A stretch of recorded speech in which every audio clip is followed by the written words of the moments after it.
Naik kaki kami ke atas kursi, dia pula yang pucat. Kita kan kalau bertamu ke rumah kawan suka hati kita mau duduk macam mana. Mau duduk begini, mau duduk begini kan suka hati kita.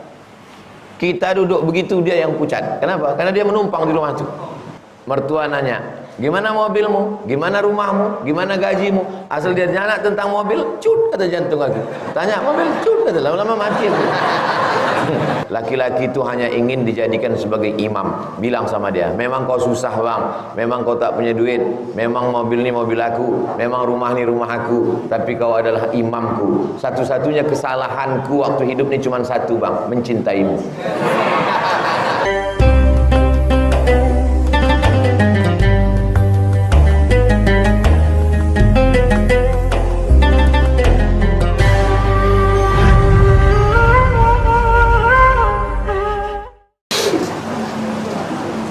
Bagaimana cara menghadapi laki-laki yang minder karena pendidikannya lebih rendah dari perempuan, padahal tidak mempermasalahkan itu asal dia baik, bekerja keras.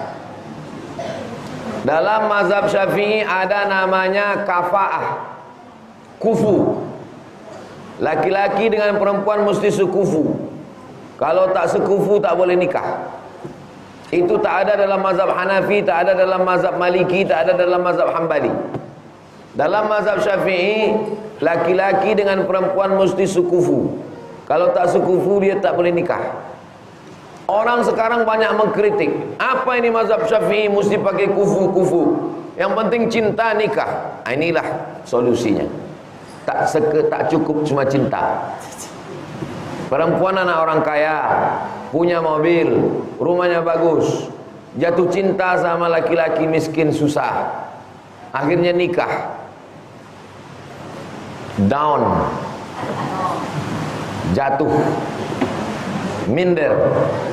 Ujung-ujung daripada minder ni kena penyakit psikologis. Maaf, cakap.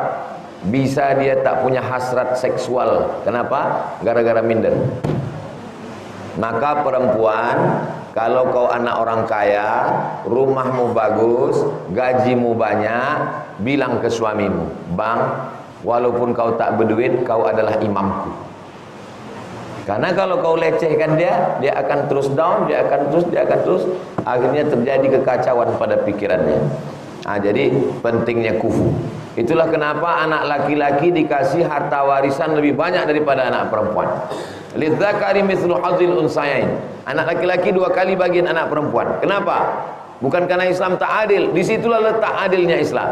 Karena laki-laki menanggung biaya nikah, laki-laki membayar mahar, laki-laki menanggung nafkah, laki-laki punya kepercayaan diri.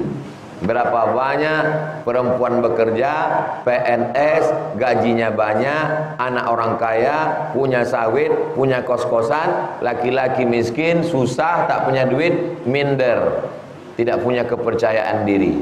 Maka laki-laki yang perempuan begini, dia mesti duduk bersama. Si perempuan mengatakan, bangkitkan semangatnya, bang, walaupun kau tak berduit, walaupun kau susah, aku cinta sama kau. Memang ini mobil aku, memang ini duit aku, ini semuanya untuk kau, tapi jangan kau macam-macam. Macam-macam kuracun kau sampai mati. Bangkitkan semangat dia, jangan jatuhkan semangat dia. Jangan mentang-mentang kau anak orang kaya, lalu kau bilang ke suamimu, ini hari Ahad, aku mau pergi undangan, kau mandikan anak, kau ganti pempesnya, kau cuci piring, kau masak, kau pel lantai. Neraka jahanam untukmu perempuan. Oleh sebab itu maka bagi laki-laki dan perempuan yang kebetulan sudah menikah, adapun bagi laki-laki yang belum menikah, kalian yang lajang-lajang yang belum menikah, kalau mau nikah, nikahlah dengan perempuan yang merasakan garam. Jangan sampai kau kasih duit belanja tak terasa garamnya. Kau cuma punya gaji 3 juta, belanjamu 1 juta, kau kasih istrimu 2 juta, sementara dia di rumah biasa dapat duit 20 juta, tak terasanya garam. Maka carilah perempuan yang kau sekufu, yang kira-kira kau dihormati dan dimuliakan. Saya dulu punya kawan nikah sama anak orang kaya. Kata kawan-kawan yang lain, jangan bertamu ke rumah dia, Man. Kenapa begitu? Aku pernah bertamu ke rumah dia. Lama kami duduk di situ, dia pula yang pucat. Naik kaki kami ke atas kursi, dia pula yang pucat. Kita kan kalau bertamu ke rumah kawan, suka hati kita mau duduk macam mana. Mau duduk begini, mau duduk begini, kan suka hati kita. Kita duduk begitu, dia yang pucat. Kenapa? Karena dia menumpang di rumah itu. Nah, saya punya kawan, punya calon istri anak orang kaya, dokter, tak jadi nikah. Lalu saya tanya, kau kan tamat Azhar, Ustadz, kenapa kau tak punya percaya diri sama dia? Dia dokter anak orang kaya, kenapa kau tak nikah? Aku tak mau, umurku pendek, Bang. Karena kalau aku nikah sama dia, cuman sebulan habis itu aku meninggal. Apa hubungan umur pendek sama nikah sama orang kaya? Nanti kalau aku nikah sama dia, duduk kami di meja makan, mertua nanya, gimana mobilmu? Gimana rumahmu? Gimana gajimu? Asal dia nanya tentang mobil, cut, kata jantung lagi. Tanya mobil, cut, kata, lama-lama mati aku. Hah? Carilah perempuan yang kira-kira sekufu, yang membuat kalian bahagia. Kebahagiaan itu tak bisa dinilai dengan harta, tak bisa dinilai dengan uang. Kebahagiaan adalah ketika dia menjadikan engkau rajanya, ketika dia menjadikan engkau imamnya, ketika dia menghormati engkau. Disitulah engkau layak sebagai laki-laki.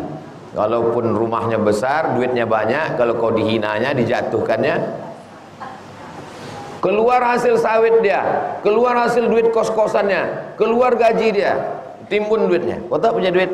Dibilang, ya Bang, gajiku bulan ini alhamdulillah 100 juta. Ini ku keluarkan zakat 2,5% untuk kau fakir miskin. Ambillah. Nah, kalian.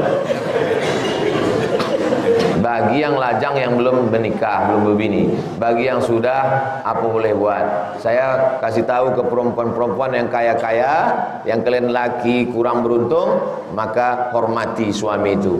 Berikan dia.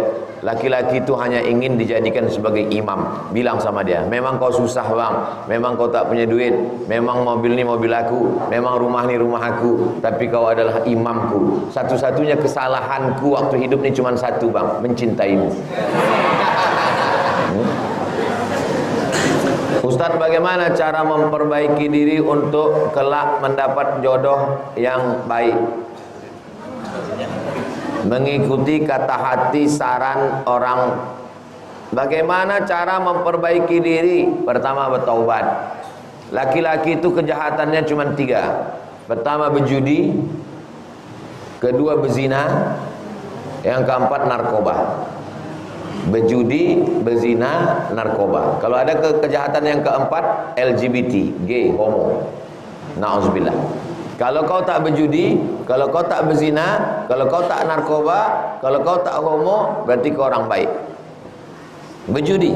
Tidak. Berzina? Tidak. Narkoba? Tidak. Apanya kesalahanmu? Mancing. Mancing bukan dosa. Mungkin terlalu lama mancing sehingga lupa istrinya di rumah, itu salah juga. Tidak punya perhatian, tapi itu bukan dosa. Nah, selama dia perbuatannya baik. Laki kau berjudi? Tidak. Pakai narkoba? Tidak. Selingkuh, berzina? Tidak. Homo? Tidak. Apa salah dia? Duduk di warung kopi. Warung kopi bukan haram, tapi kalau dia sampai di sana lupa sembahyang, asik cerita sama kawan-kawan, ini juga tidak baik. Tapi secara tabiatnya dia adalah orang baik. Nah, kalau sudah selamat dari 4 penyakit ini, maka memperbaiki diri dengan sholat berjamaah, menjadi imam yang baik. Maka setelah itu diperbaiki diri, Allah pertemukan dengan orang baik-baik insyaallah. Maka jangan hanya percaya diri datang sendiri, jangan. Kalau ada anak lajang mau menikah, jangan datang sendiri. Bawalah tokoh masyarakat. Di antaranya bawa ketua Masjid Al-Muhajirin, Pak Hasan Basri. Beliau ini pengacara. Banyak perempuan-perempuan bermasalah yang dibelanya. Minta sama dia. minta bawakan sama Pak pengacara. Ini banyak tokoh-tokoh masyarakat kita minta jadi juru bicara, minta tolong sama ketua Yayasan Tabung Wakaf Umat Ustaz Al-Nob. Jangan sendirian. Wa amruhum syura bainahum, bermusyawarah di antara orang beriman, berdoa kepada Allah. Doanya Rabbi la tazarni fardan wa anta khairul warithin. Doa Nabi Zakaria sehingga diberikan istri dan anaknya Nabi Yahya.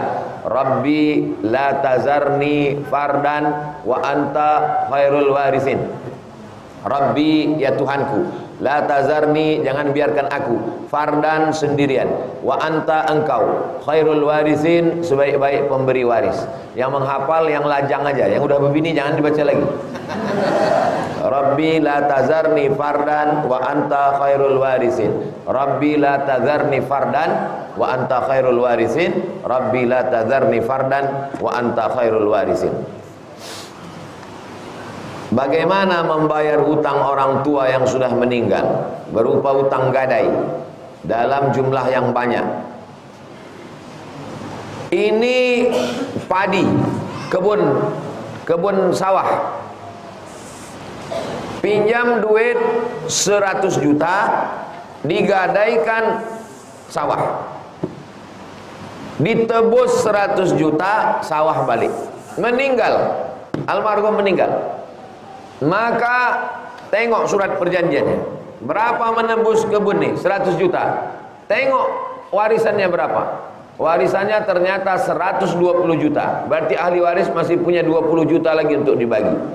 Bilang ke yang mengambil gadai, bilang sama dia, ini duit 100 juta, balikkan sawah bapak kamu. Balik. Tak ada duit untuk menebus. Tak ada yang bisa dijual. Rumah tak bisa dijual, mobil tak bisa dijual, apapun tak ada. Maka datangi tempat dia menggadaikan ini dulu, bilang sama dia, ambillah gadai ini, maka lunaslah hutang. Tak ada hubungan lagi. Itulah satu-satunya jalan. Dua jalan. Jalan pertama, tebus. Jalan yang kedua, ambil sama dia, tak ada hubung kait lagi.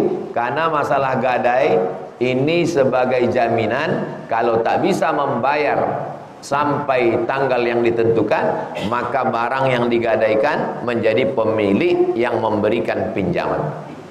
Saya pinjam uang kamu 100 juta. Ambillah Ustaz Somad. Ini ambillah 100 nih, pakailah. Nanti Ustaz bayar tanggal 1 Juli. Itu namanya dain, hutang piutang. Saya pinjam duit kamu 100 juta. Ini Ustaz Abdul Somad 100, tapi tolong kasih jaminan. Sebagai jaminannya, ini STNK BPKB mobil yang harganya lebih kurang 100. Itu namanya rohan, gadai. Ada yang dipegang. Kalau sampai tanggal 1 Juli tak kubayar, maka mobil ini menjadi milikmu. Habis, tak ada lagi sangkut utang piutang. Itu namanya gadai. Cara menebus gadai dua. Tebus duit, balikkan barang. Cara yang kedua, ambil barang, duit tak balik. Begitulah cara untuk melunasi orang tua yang terjerat gadai. Saya punya ibu sambung, dan ayah saya baru meninggal 1 bulan. Ayah saya memiliki rumah. Apakah ibu tiri saya boleh ambil hak waris ayah saya? Tapi Ustadz, rumah itu sudah diubah atas nama saya, dan ibu tiri saya tetap mau ambil hak warisan ayah saya. Jadi saya harus bagaimana? Kalau bapak meninggal, ibu dapat 1/4 kalau tak ada anak. Kalau ada anak, ibu dapat 1/8. Meninggal almarhum, hitung total berapa harta dia. Rukonya 1 miliar. Sawitnya 3 hektar, 1 miliar. Rumah, berapa kira-kira rumah nih kalau dihitung? Jangan terlalu tinggi, jangan terlalu rendah. 1 miliar. Apalagi mobilnya sama motornya semuanya, sama cincinnya sama ada, 1 miliar. 4M. 1. Meninggal laki-laki. Maka istri dapat 1/4 kalau tak ada anak. Ada anak apa tak ada anak? Ada anaknya, berarti istri dapat 1/8. Meninggal, istri dapat 1/8, berarti keluarkan 500 juta dari 1/8. 4M, 1/8-nya 500 juta. 500 juta. Ibu, jatah kau 500 juta. Nih, ambil. Habis. Berapa kalian adik-beradik anaknya? Kami ada bertiga Pak Ustaz. Kumpulkanlah 150, 150, 150, keluarkan jatah dia. Tidak boleh si ibu ini menguasai rumah. Karena rumah ini bukan milik dia sendiri. Ini milik. Kalau mau, ibu mau rumah apa mau duit? Saya mau duit aja. Ini 500. Saya tak mau pindah dari rumah ini. Saya mau tinggal di rumah ini. Harga rumah ini berapa? Harga rumah ini 1M. Jatah warisan ibu 500. Harga rumah ini 1M. Ibu bayar 500, duduk ibu sini. Terubah rumah ini menjadi hak milik ibu. Ibu bayar 500, yang 500 jatah ibu, yang 500 ibu bayar. Ini rumah jadi milik ibu, maka dia berpindah surat ke BPN menjadi milik dia. Jelas? Nah, jelas dan tidak. Mudah-mudahan Allah memberikan kita kebaikan dunia akhirat, keluarga kita sakinah mawaddah warahmah, anak-anak kita soleh dan solihah. Ala hadhihi niyah al-Fatihah.